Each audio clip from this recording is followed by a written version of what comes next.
Welcome to episode 358 of the Postal Hub podcast. I'm Ian Kerr.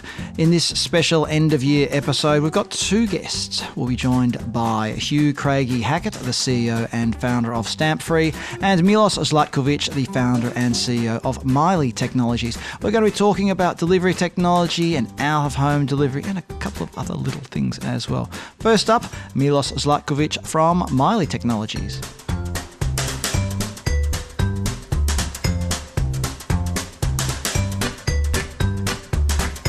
Joining me on the line is Milos Zlatkovic. He's the founder and CEO of Mily Technologies. Milos, welcome back. We're going to talk about parcel lockers. And in particular, let's start with the announcement, not that long ago, from InPost about cross-border delivery. Was it from locker to locker?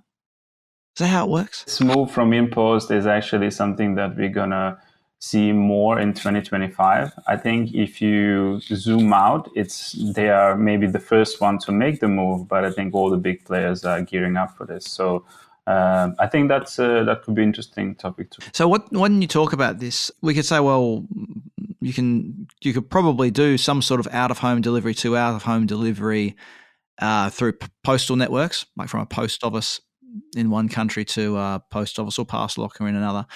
What's special about what InPost has done compared to what's been happening to this point, do you think?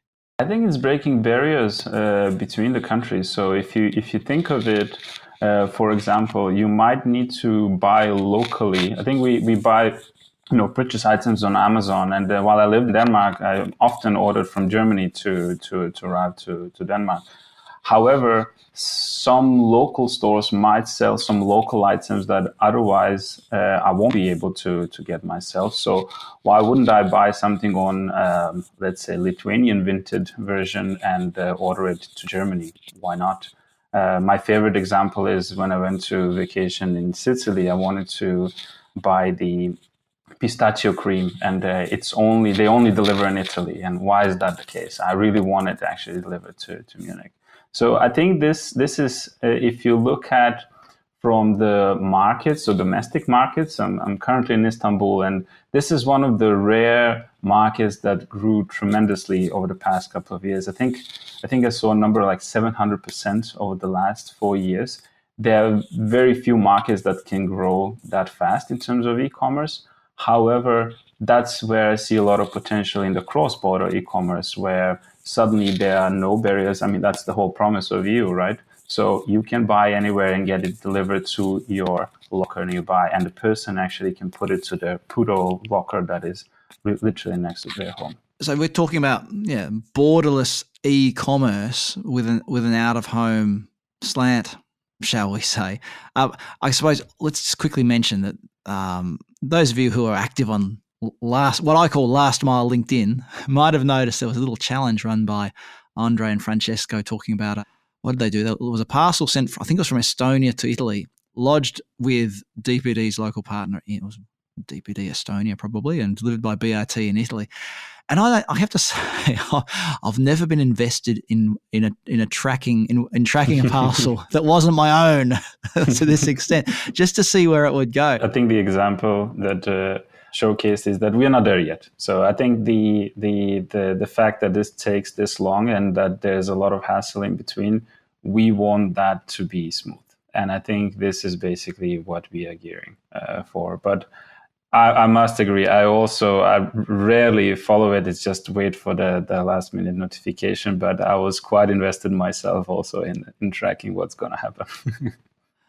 This is, I know we're getting a bit off topic, but this is also part of the magic of e-commerce for me, and logistics, I should say. The magic of logistics is how the delivery and logistics is able to connect the dots of getting a parcel on an aircraft or on a train or on a truck in time for it to be delivered as promised. Anyway, I shouldn't dwell on that too much, Milos. Let's get back to what we're talking about when it comes to this burgeoning trend of out of home to out of home. Within the EU, I suppose you could see it as being a very achievable because of the borderless nature of the EU. Mm-hmm. Can you see it going beyond the EU so that if you're buying from the likes of a Chinese e-commerce retailer, you're getting it delivered into South America or into wherever it might be. Could we see that happening in the future in a seamless way in involving out-of-home delivery?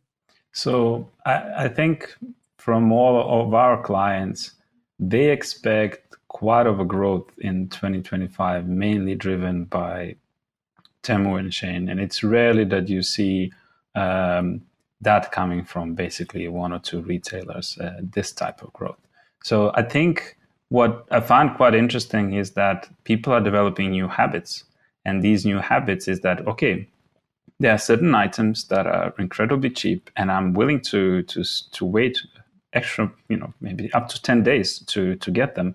But if they're delivered convenient to me and quite cheaply, then I'm totally up for it. And I think maybe I mentioned last time, I've seen, even my father, who never really ordered a lot of items online, he's ordering on Temu. And like, where did you figure that out?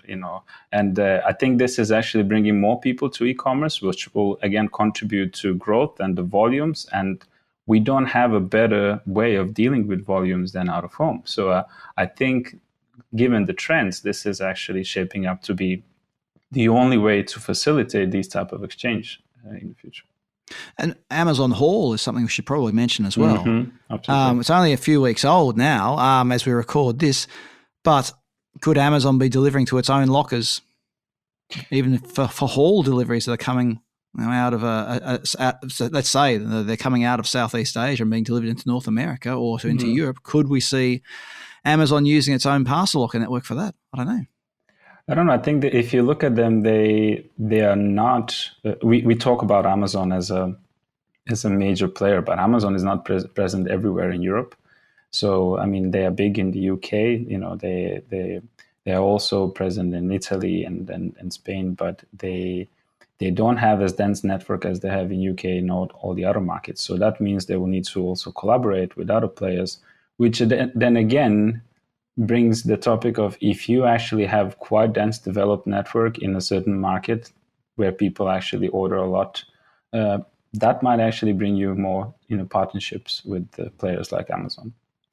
And that's a really interesting point. It's about getting your own, if you're a delivery company, getting your own out-of-home delivery network optimized makes you a more attractive delivery partner. Is that the core message here? Absolutely. And as we head into 2025, the cost of living continues to be a concern for consumers. They'll be looking for the cheapest delivery option, even if it means leaving the house. Is that the other factor at play here? I think this also brings a new wave actually into the industry. If you think of it, we haven't really scratched the surface of, as we call, cross-border e-commerce. I think that is something that can benefit everyone. Also the postal players who, the letters are in a big decline, and this is actually something that will bring volume, and volume means good days for everyone. So I really hope for this trend, and I truly believe we will see more of that development in 2025. The question is, of course, how quickly can these networks be rolled out? I think that this is also the players who actually have the capital to invest in this infrastructure of the future, I will also call it. I think this is something that we'll see more in 2025, but quite exciting time actually ahead. I think there's another thing that we did discuss in our interview from earlier in 2024. We were talking about when it comes to processing parcels at a post office. We're talking about making post offices not just busy, but also a profit center. If you want to get more parcels going through post offices, there's the sweet spot for parcel volumes, and the technology that goes with handling parcels has to be right. And it's everything from getting the scanning right, having the scanning procedures that are simple to follow, getting the messages that are sent out to addressees right as well. Now, I know it's not something we talk about a lot, but that message is important. So let's say that your parcel, Milos, has been delivered to my post office that I run. How do you know when to collect it? Right? And that is a really important part of the consumer experience as well. I've rambled there for 2 minutes, everybody. Does that make sense, Milos, what I'm talking about here? Yeah. So, I mean, and again, it has to do something with managing the capacity. So of course if you want to deal with high volumes, you don't have the infinite space. So the reason for sending notification is also to keep you updated on one end, but on the other end, it has to do, we want you to pick up your parcels as fast as possible. And you will do that if you actually have sufficient time to plan your day and to do so, because the quicker the space is becoming vacant, the new parcels will come in. With the more volume, this is actually getting more and more important.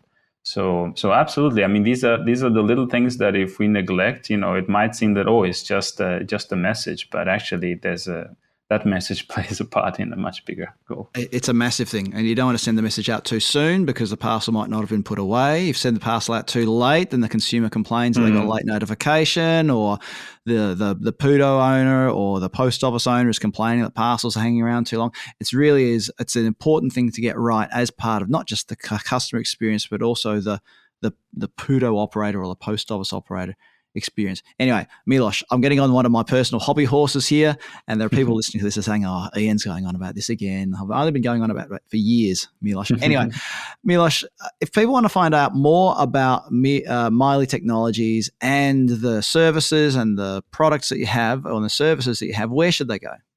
So milytech.com is the place to go. There's quite a big overview of everything we do, and of course, I'm approachable on LinkedIn very easily if there are people who want more hands-on and a demo, basically, to showcase what we do. I'll put a link to the Mily Technologies website on thepostalhub.com. So if you haven't been able to jot that down, you can look over there and click through to the website. Milos Zlatkovic, founder and CEO of Mily Technologies. Thank you very much for joining us on the Postal Hub podcast today.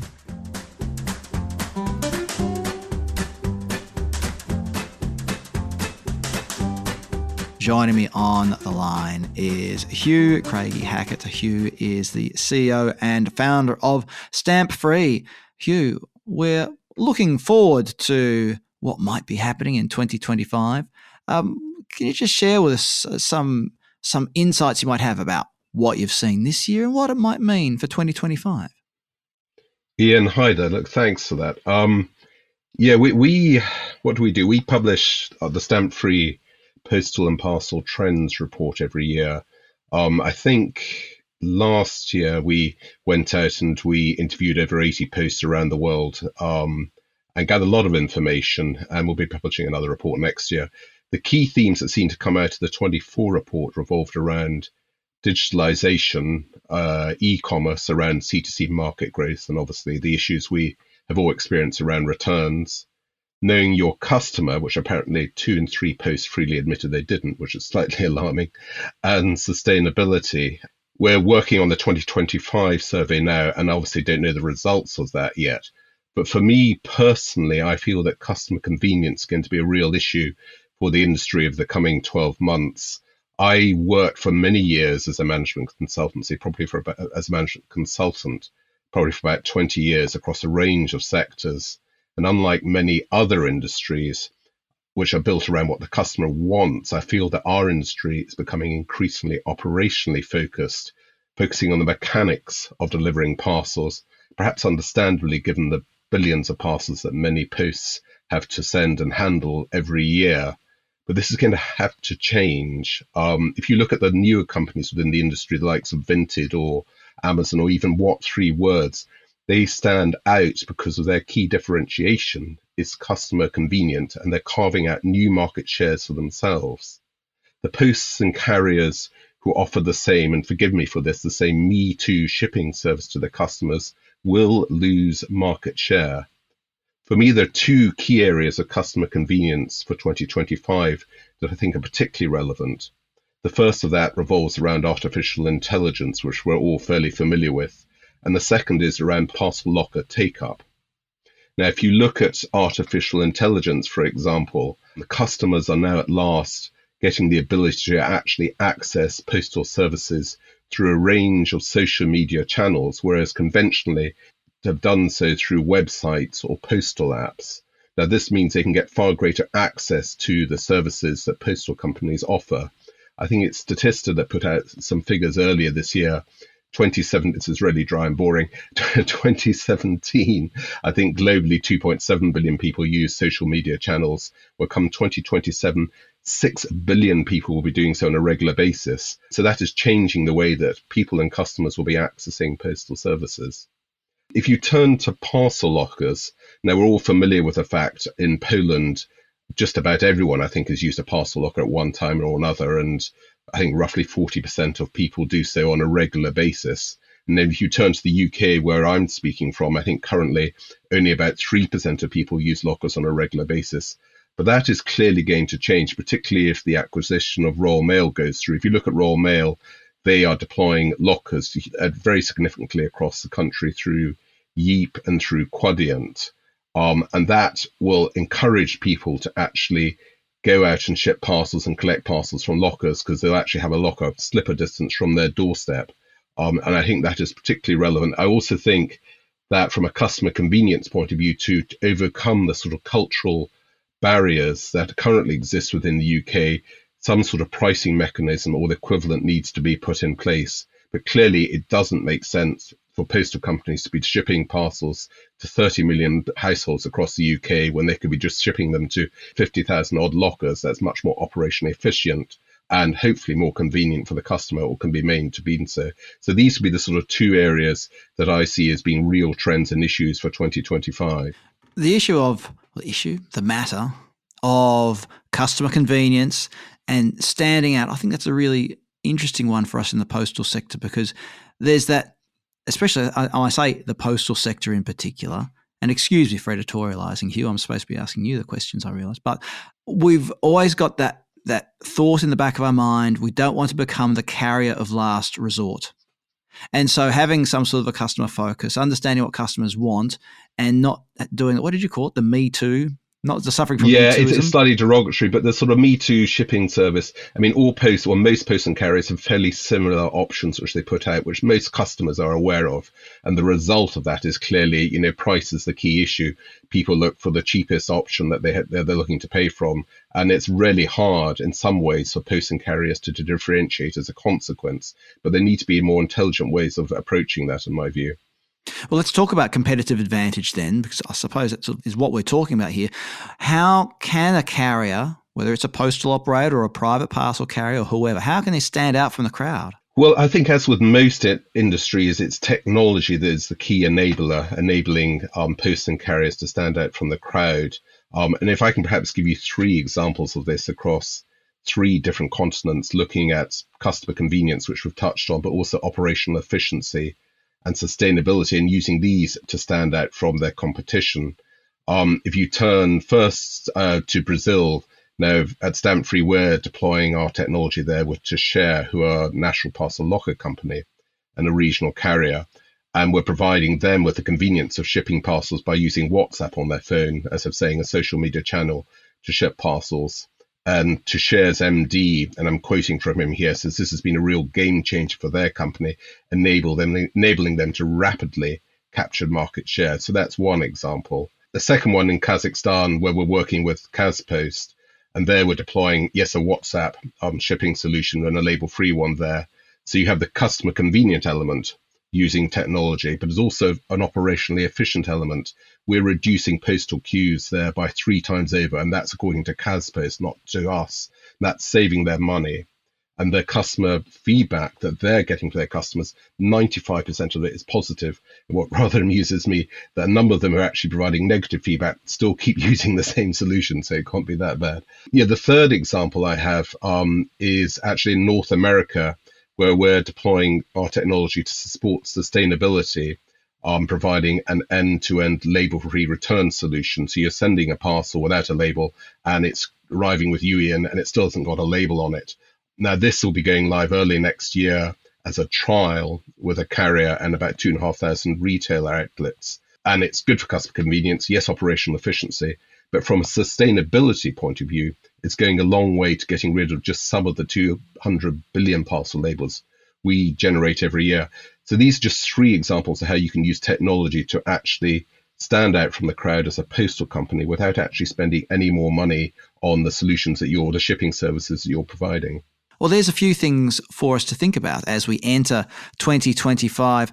Hugh, if people want to find out more about StampFree and all kinds of things that you do over there, where should they go? Who should they contact? Well, if you get on to stampfree.ai, then you'll be able to get through to myself or to our chair, Alan Barry, and you'll be very happy to have a chat about the sort of challenges that you guys are facing in 2025.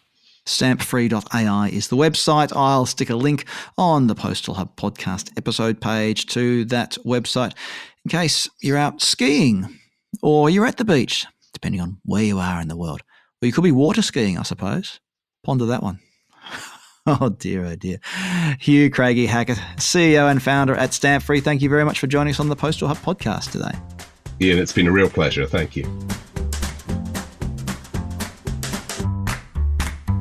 That's all for this episode of the Postal Hub podcast and indeed 2024. We'll be back next year with more episodes, more stuff, more news, more happenings, more insights. There's a word. I'll be thrilled to bring you insights, as they would be saying on LinkedIn. Oh my goodness. Humbled and thrilled to bring you these great insights in 2025. Oh, bring me a bucket. Anyway, subscribe to the podcast in Apple Podcasts, in Spotify, and any of the other wonderful podcast platforms out there in which you might be listening to this podcast right now. Subscribe, leave a rating, 5 stars, leave a review, it's great. And also do follow me on LinkedIn. Subscribe to my email newsletter on thepostalhub.com. Follow the links to subscribe to my newsletter that gets sent out whenever there's a new episode. I've also got the Daily Delivery Digest, which is, well, it's on holiday at the moment soon too, for a couple of weeks. It'll be back in January 2025 as well. What else can I say? Oh, email me. Email me at ian@thepostalhub.com. If you have any questions or musings, if you want to sponsor the podcast, you can. It's open for sponsorship if you're an industry supplier. Get your name and brand in front of the ears. In the ears? Oh, I don't know. Gosh, I think it's time for me to wrap this up, everybody. I've said the email address. Now I'll say my name. I'm Ian Kerr. Thanks for listening in, and I look forward to your company next year on the Postal Hub podcast.